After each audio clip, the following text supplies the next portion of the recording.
Welcome to MTN Outdoors.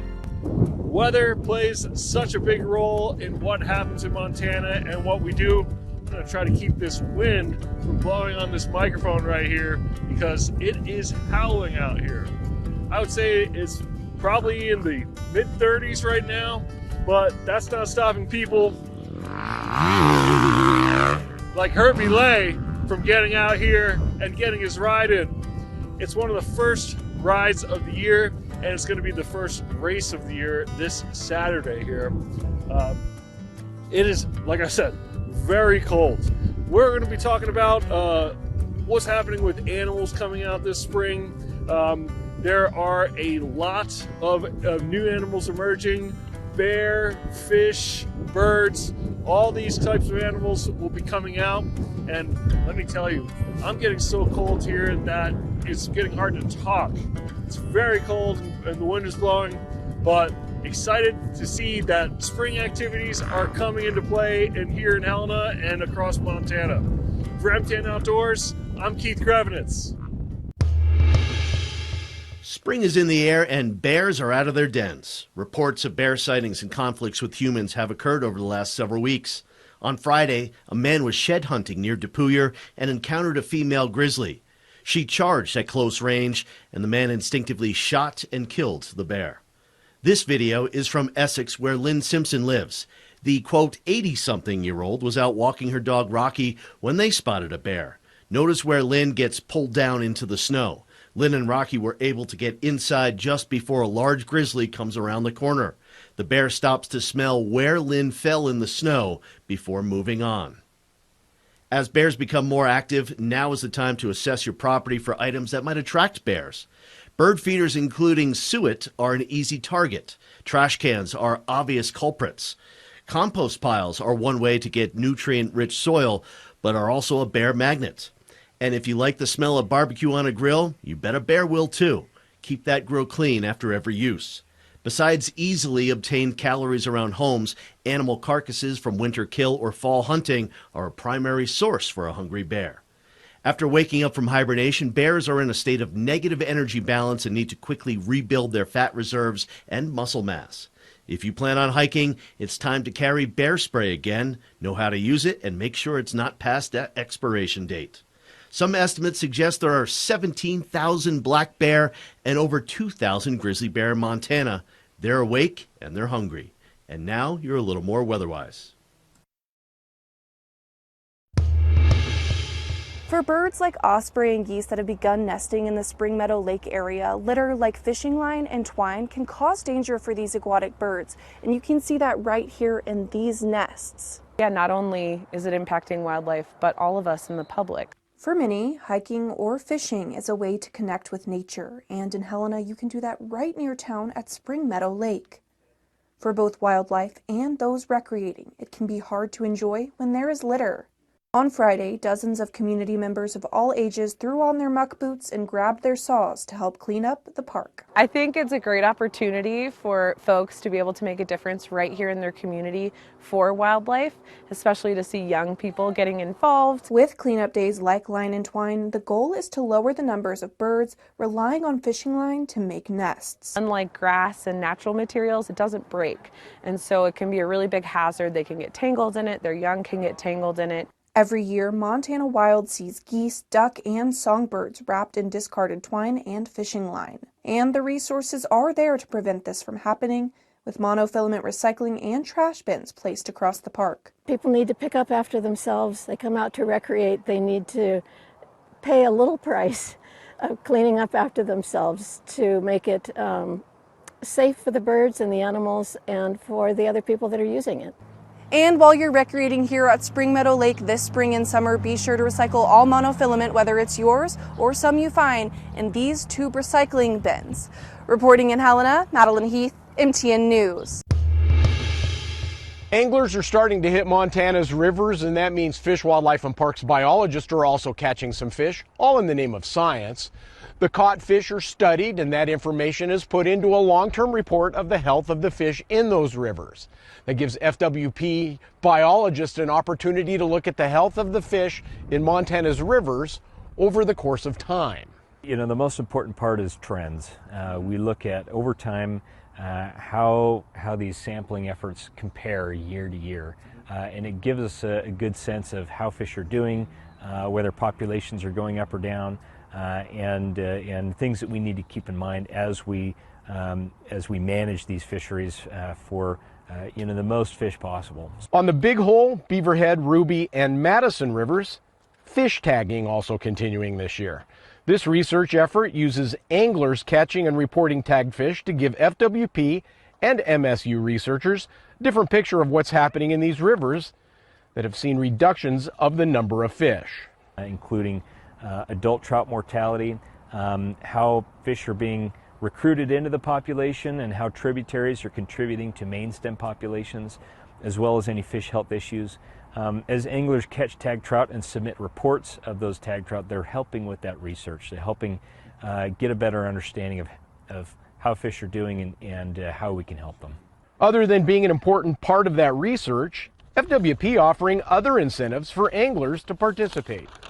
Yellow tags are each worth $100. If you catch one and submit a report, you get a check for $100. Blue tags enter anglers into drawings for really cool prizes. Ultimately, though, as anglers participate, they're helping with that research that is so important for fish in southwestern Montana. That tagging effort again taking place on the Big Hole, Ruby, Beaverhead, and here on the Madison River. The fish sampling taking place on lots of other rivers across the state, and that effort will continue until the spring runoff takes over. On the Madison River, Chet Lehman, MTN News.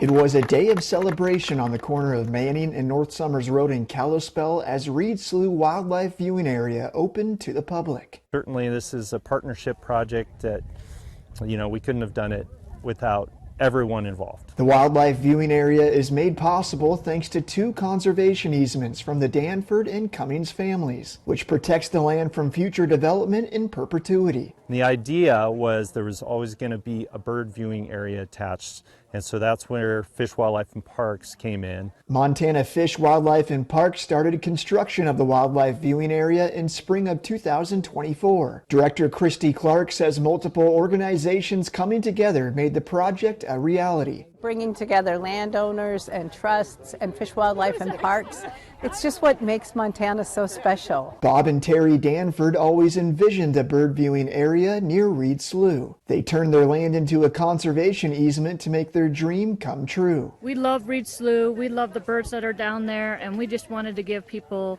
a safer spot to also enjoy it as much as we've enjoyed the slough. Reed Slough will be used for educational purposes, bringing in students from all across the Flathead Valley, helping inspire the next generation of birders. So here at Reed Slough, I would love to see a big old school bus rolling in and walking out to our bird viewing area and looking through spotting scopes, looking through binoculars and identifying bird species, probably focusing on waterfowl. 130 species of birds visit Reed Slough to feed and rest. We seen just the other day a couple trumpeter swans in here, so we're hoping that they'll nest in here, and they're amazing birds. They're amazing birds. In Kalispell, Sean Wells, MTN News. You're watching MTN Outdoors. We'll be right back.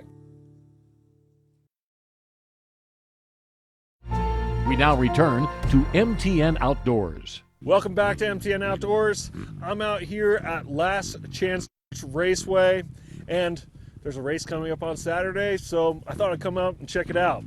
Now, Montana is very special, and one of the things that it does so well is it uses its land. And the people here, they are hobbyists, they are outdoorsmen, they are adventurous, and they are out today even though it is freezing cold.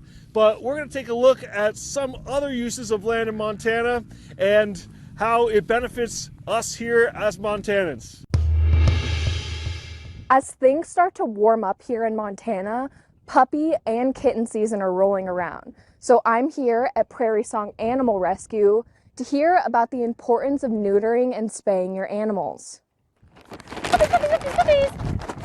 spay and neuter is our biggest priority. Spay and neuter, because of our population overwhelm, is our biggest priority, period. Jessica Zimmerman is the founder of Prairie Song Animal Rescue based in Wilsall. She says they're currently at capacity for rescues. So in January alone, we took in 4 mothers with litters. Almost all of them were over 10. And we turned away that many a week as well. We turned away so many animals, and I know all of the rescues that I'm kind of working in tandem with are having that exact same issue. April through October is typically considered puppy and kitten season because as the weather gets warmer, unspayed and unneutered animals reproduce, causing shelters to see an influx of baby animals. However, it is year-round. We're in a national crisis right now with the amount of unwanted dogs. Shelters across the United States are euthanizing about 3 million animals a year. Aside from overpopulation, Jessica says uncontrolled breeding of feral animals can have various negative effects, including under-socialization and disease. So in areas where there's a large feral cat population or a large feral dog population, it is going to put pets at risk. Even if they're vaccinated, the disease can still occur. But despite being at capacity, Prairie Song uses its resources and partners to help feral cat populations around the state. We've got 2 up to the north of us that we are going to start working on. Crazy Mountain Vet is shutting down on the 11th to just work with a huge spay and neuter for us. We're trying to get a few other vets to step up and do that. So even if you can't adopt, Jessica says taking in a foster can help lighten the load on shelters. Foster homes are the best thing for them. It's just not, it's in the shelter environment, so they have more of the ability to learn what homes are about, learn about how using tools like kennels and collars and leads, and just get the one-on-one attention and love that they need. Visit our website to see how you can get involved. In Wilsall, Heaven Van, MTN News. It's hard to know where the circle begins and ends for the 5L Ranch operation based in the Ruby Valley. Does it begin here at their alfalfa pellet factory, or does it begin here with the livestock? Either way, the family business thrives on diversification. From the field that we are growing to the cattle that are eating it to the steak on your plate. It's all done right here. Larissa Oldenburg is one of 4 siblings working on the 5L Ranch operation, a family-run business based in southwest Montana. She says this kind of full-circle operation is successful because each family member contributes based on their strength. The day-to-day, just make pellets, basically. I'm the mechanic / tractor operator, farmer of the company, I guess. If something breaks, I get the phone calls for that. I have to say I'm thankful that my dad is a very forward thinker, always thinking out of the box, and he's passed that on to every one of us, to be honest. This alfalfa pellet mill is a new component that enables the family to fertilize their fields and feed their Red Angus seed stock herd, the largest in the U.S. Larissa says new endeavors like selling the alfalfa pellets to protect their way of life as a 9th-generation Montana ranch family. Generations passed down. A lot of them are on the same ground. You know, it's handed down to them. That's not our story. My grandpa lost everything when interest rates went to 21% in 1988. So lost the entire ranch in southwest Montana, in Livingston. Since then, the family has been rebuilding with strategic operations like the pellet mill and direct-to-consumer beef sales, in addition to farming and ranching. Larissa calls the individual skills of each family member a building block that strengthens the business. Each of us have our own blocks, and adding those to that foundation to where we can make that, not just the foundation, but each level strong as it goes. If you don't have passion for it, we wouldn't be here. None of us would be. In Twin Bridges, Megan Thompson, MTN News.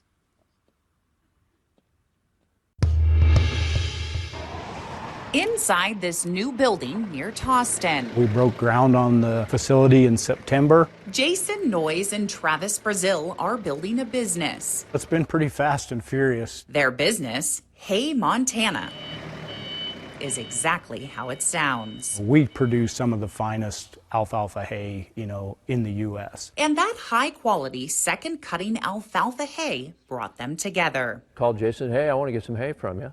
Sat down on the back end of a flatbed trailer, and I started to explain to him what I saw going on in that that market. The market? Premium hay for the performance horse industry, primarily in the southern United States. There's always been a chunk of this alfalfa that really was well suited for the equine industry, but not in the large bale package. These big bales weigh around 1,300 pounds. A big 1,300-pound bale is just pretty tough to move around. They need to be able to put 5, 6, 10 bales in a horse trailer and go to a rodeo or a horse show. That's where this machine, the Steffens Bale Conversion Press, comes in. We're not changing the density or the integrity of the hay. It stays in the same form. It flakes just like it would. We're literally just slicing it down into a smaller package, rebanding it. Jason and Travis say the horse owners love the quality. It's completely different than what they're used to from a quality point of view of feeding their equine athletes. They sent the first load of hay to Texas in late March. You can see the expression on their face. They're in. They like it. Now, with us having a direct link to the end user, we get to promote that this is a Montana-grown agricultural product. It is grown in Broadwater County. It is off of our family farm. And for Jason and Travis, the name Hey Montana means more than marketing. We're Montanans. And so when we say Hey Montana, that's just not a marketing tool for us. That's a pride that we're bringing to the nation.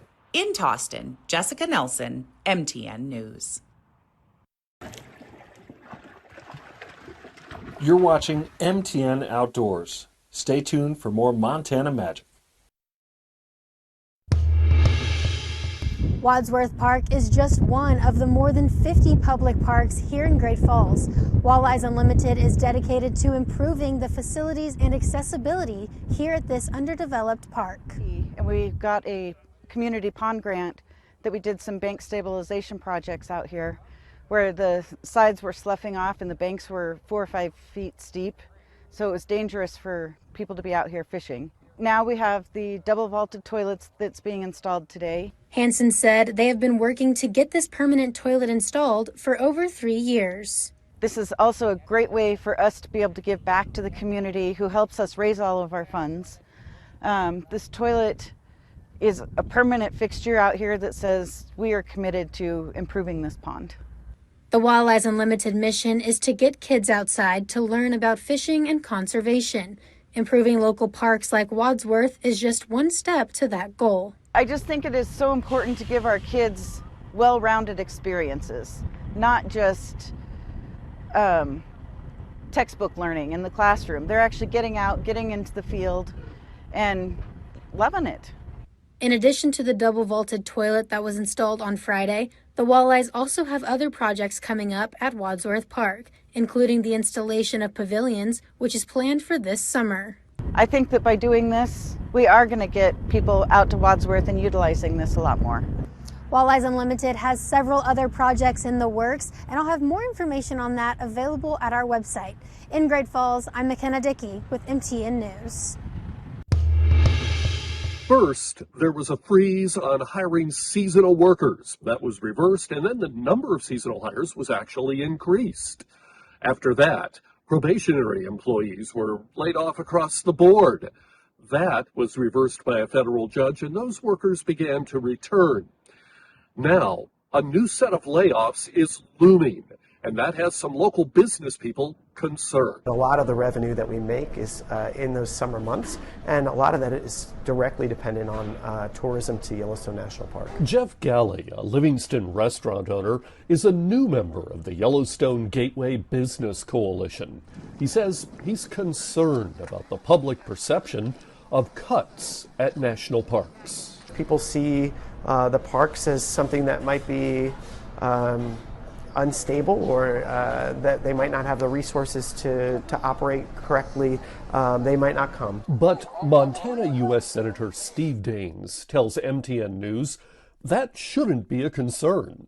He said he has, quote, been in close contact with Yellowstone Superintendent Cam Shawley, who has confirmed the park is fully equipped to continue accommodating visitors from far and wide. A lot of the national parks have seen some of the biggest numbers ever. So to be losing staff at this time seems like something that will certainly impact people's experience in the park this summer, and that's going to directly impact how long they stay and how happy they are and whether or not they visit our businesses. Richard Midget, a new park employee who was reinstated 2 weeks ago, was laid off again the day after that court ruling. He says he feels his layoff may have been retaliatory. I've had some, discussions that my presence in the media has made people uncomfortable. Do you have any ill feelings or ill will toward the park at all? No, absolutely not. It's a tumultuous situation. It's in chaos right now. Everyone is... In Helena, the first motocross race of the season kicks off Saturday morning with hundreds of multi-generation riders at Last Chance Raceway, like Herbie Lay, getting practice runs in frigid temps this week. A little bit windy and chilly, but we've had better and worse. The stakes are high, though. A sibling rivalry is brewing. I'm excited to race my brother as well. Local families have been getting to know each other over the years at the track off York Road. Yeah, that's Jay Olson, our local pro, then his kid, Everett.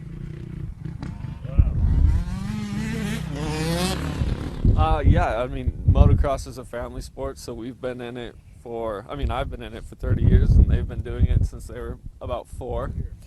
I like the jumps. You like the jumps? Yeah. Brian DeMarais, VP of the Last Chance Raceway Association, wants to bring even more people together. This Saturday is the Easter Grand Prix on April 19th. Racing starts at 9:30. Admission is free for spectators. Racers do have to pay an entry fee, but come on out. You'll probably see around 200 riders throughout the day in all different classes, starting with 5-year-olds on 50s, complete with old guys that have been racing for 60 years. I'm pretty sure I'm going into my 6th year of riding, and my favorite part about riding is probably racing. For MTN News, I'm Keith Grevenitz.